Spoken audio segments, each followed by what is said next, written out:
We see this all over the place, right? You see anime, you see TV shows, Korean dramas, they're all based around the same location. High school. People's past live vicariously through them, whether it's because they're bogged down by regrets or aspirations or ambitions that they didn't fulfill or they couldn't.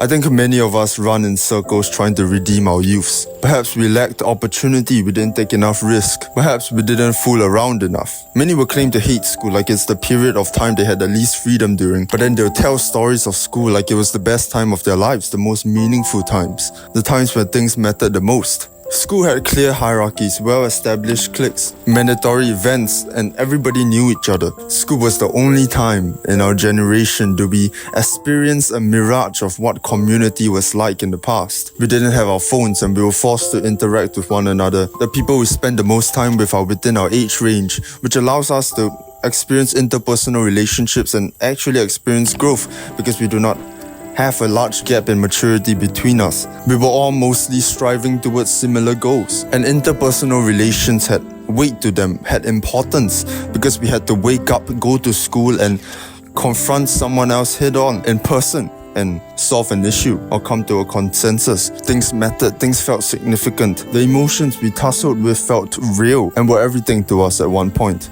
There's an eroding sense of community. I mean, look at social media and its narcissistic mock culture. People actually have the belief that you have to stand out amongst the crowd. You have to look the best there is there. If not, you will lack all opportunity. It's everyone against everyone. And if someone has something, that will mean you can't have it. And that's absolutely abhorrent. There's a pandemic of individualism, and sometimes I doubt whether that is good or bad. We have lost the praise for a collective effort, but instead gained praise for individual efforts. And that's what we are encouraging nowadays. And I have strong doubt whether that is a good or bad thing, because that completely erodes the sense of community.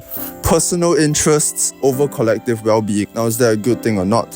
Why we miss school so much, why it lives vicariously through our lives as we tell stories to our young about school, even though we talk about how much we hate it while we're in it, is because it gives us the community that we lack. That rock. This rock. Oh, this is actually pretty damn Stegosaurus Rex. Right, so I hope I'm still in frame because I'm much taller than that buffoon.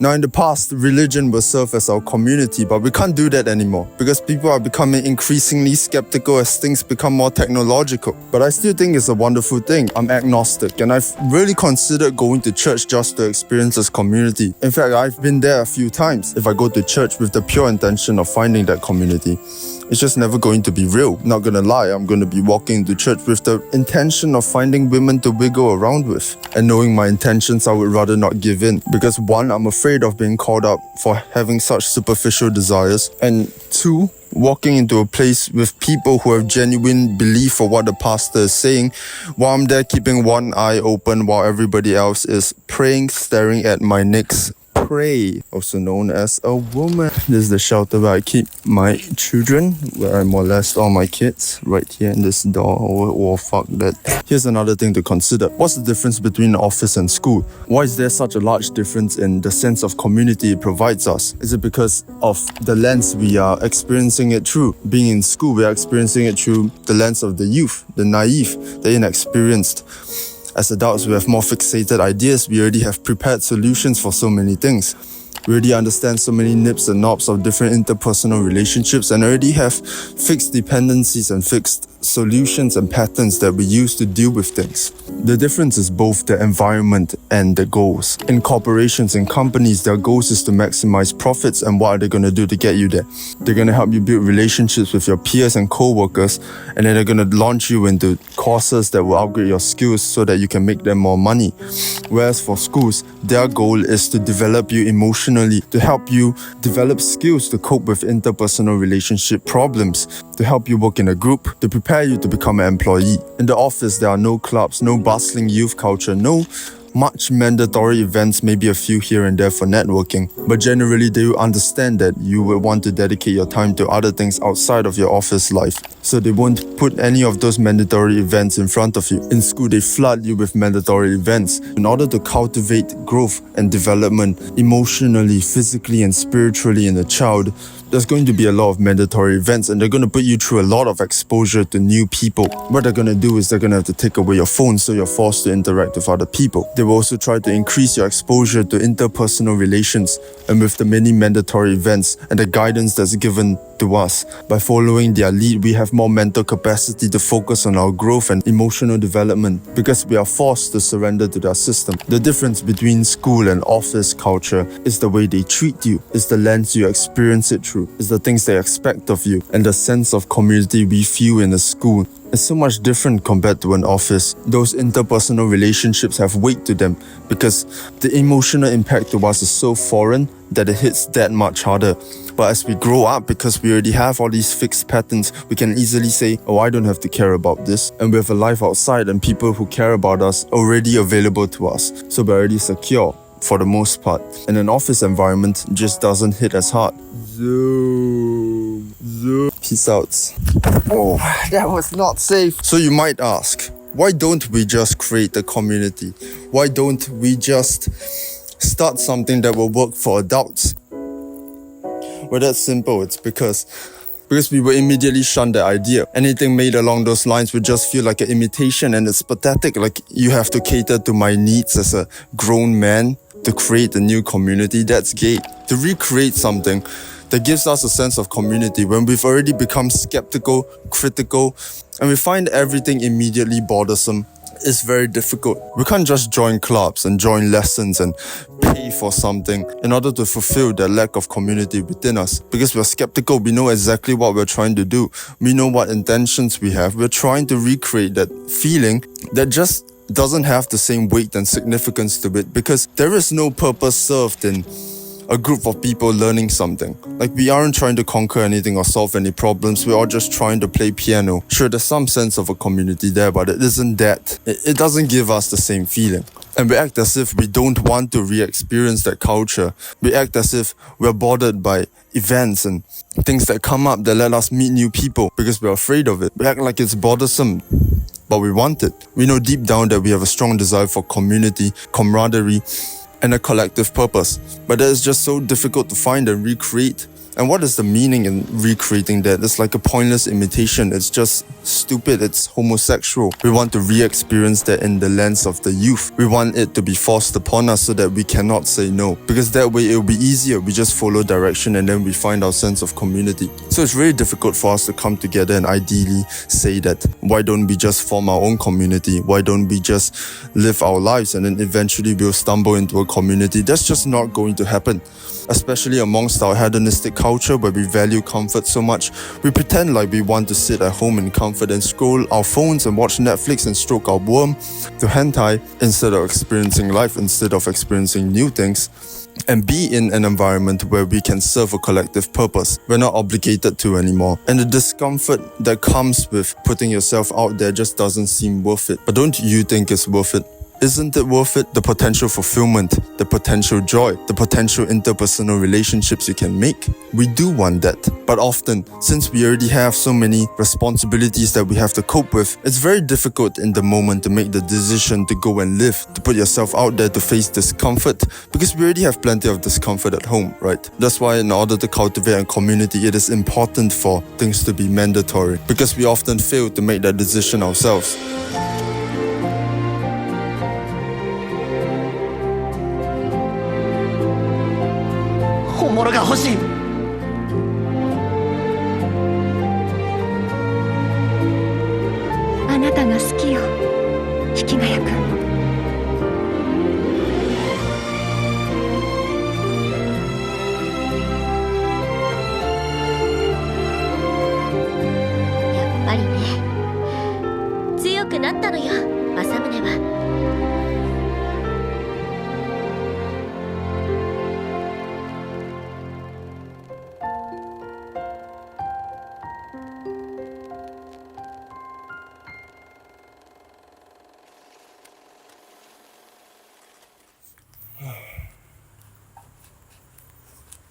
Adios. Test. Alright, sync. So what now? If we can't create a community because it'll just seem like a pointless imitation, do we try anyway? Most of us find incredible meaning in looking for purpose and fulfillment through putting ourselves out there, through living. We make a valiant attempt at recreating risk, experiencing love and excitement. We meet new people, face our discomfort, challenge our fears. We speak to people that we don't dare to speak to. We go out and conquer things. We climb a mountain. We look for other sources that could possibly bring us that wonderful fulfillment. And there is truly nothing wrong in that. I just find myself very often sitting down and questioning, yeah, this is great, but will it ever be more wonderful than being in a community with a collective purpose that everybody works towards and everybody makes sacrifices for? I don't know. And because I wasn't very conscientious in school, I feel I've lost that chance to experience community forever. So I run myself in circles, I do all these things, I challenge myself to varying degrees, trying to redeem my regrets, my fears, all the time I wasted, all the opportunities I threw away. I think to myself, it all matters what I do now, right? So I'm gonna have to make the best decisions now to make up for all my past mistakes and my lost time, but nothing can really replace that youthful joy and entertainment. I've tried joining lessons, I've tried going to meetups with people who I think would be similar to me, but it's just not the same. It feels like such a pretentious imitation. I don't even click with so many people. And honestly, it's so difficult to click with people nowadays because we have so many inhibitions. We have so many social norms and we're so afraid to cross boundaries. Polarizing people is getting increasingly scary. Finding a group of friends, a group of people that will make sacrifices for one another, be loyal and genuinely care for one another takes a lot of time, takes a lot of sacrifice. I don't think anyone can beat the bonds of people who were kind of forced together and forced to suffer together.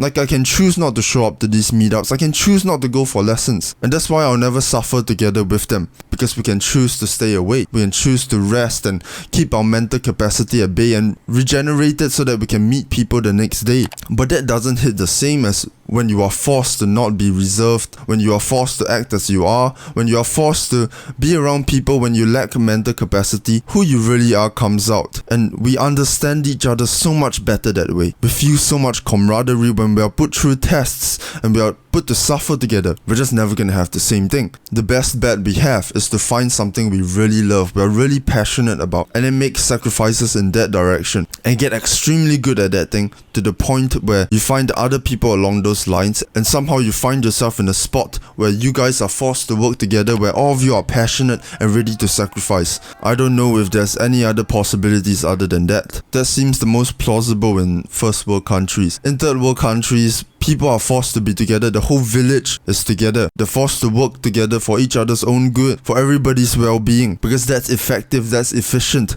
But now that we're so individually obsessed, it's no longer efficient to work together in most fields. Most of the time, group projects in office environments just don't hit the same. I mean, I'm sure there are some cases where it goes absolutely extraordinary and it's really awesome, and it's really fulfilling and you guys make sacrifices for one another, but it's hard to find, and it's not something that we can deliberately kind of spawn. We can't work towards. We can only put ourselves in positions we think are right and capitalize on the opportunities that are given to us. That's the best we can do. This strong desire we have for community and this desperation, how much effort we put into finding people that will make us feel at home, this is a compensation for our past. Maybe we can't run away from our past, and maybe we will continue to run circles trying to redeem our regrets, and maybe even though it's a replication, maybe we can create something for each other. Maybe we can help one another out. Maybe the desperation for our community will help us make that choice to face the discomfort and put ourselves in something obligatory, making that sacrifice, sticking to something, even when you lack capacity, even when you want to walk away. Maybe we can stick as a group. Maybe we can find people similar to us. We can come together and create something for ourselves, something with true collective purpose, like letting the others who are running circles to redeem their pasts as well know that they are not alone. Maybe that could be our collective purpose. Maybe that could be our mission. You know, we can forge something from our pain, and in turn, we can create a community. So what do we do, right? I don't fucking know either. I think it's important that we don't try to distract ourselves from these thoughts and passions and fears. Who cares if it's difficult? I'm gonna make the sacrifice anyway. I'm gonna take risk anyway. It's basically in my blood. I'm permanently scarred from all those missed opportunities. I'm gonna travel. I'm gonna go to different places, try to meet new people, make new friends, face my fears, face my discomfort, build my skills, because I feel like there could be something out there waiting for me. Because I feel like I could one day stumble into someone wonderful and click with them. There's always that little spark of hope. There's always that minute possibility, and as long as that's there, I don't think I could ever give up, no matter how impossible or difficult it seems. So what we're gonna do is we're just gonna continue to take risks. We're just gonna continue to learn, to explore. We're gonna try our best to reject distractions and try to sit in our fears and let that push us towards taking more opportunity and finding more possible solutions or things that we could do to hit towards that minute possibility. I think that is the best thing we can do. Let's go out there and find our homes, maybe. Or we'll just die trying. I love you. Good luck. It's a better world. You carve into the bridge. It might not be so bad to die, believing in a lie that we'll leave behind.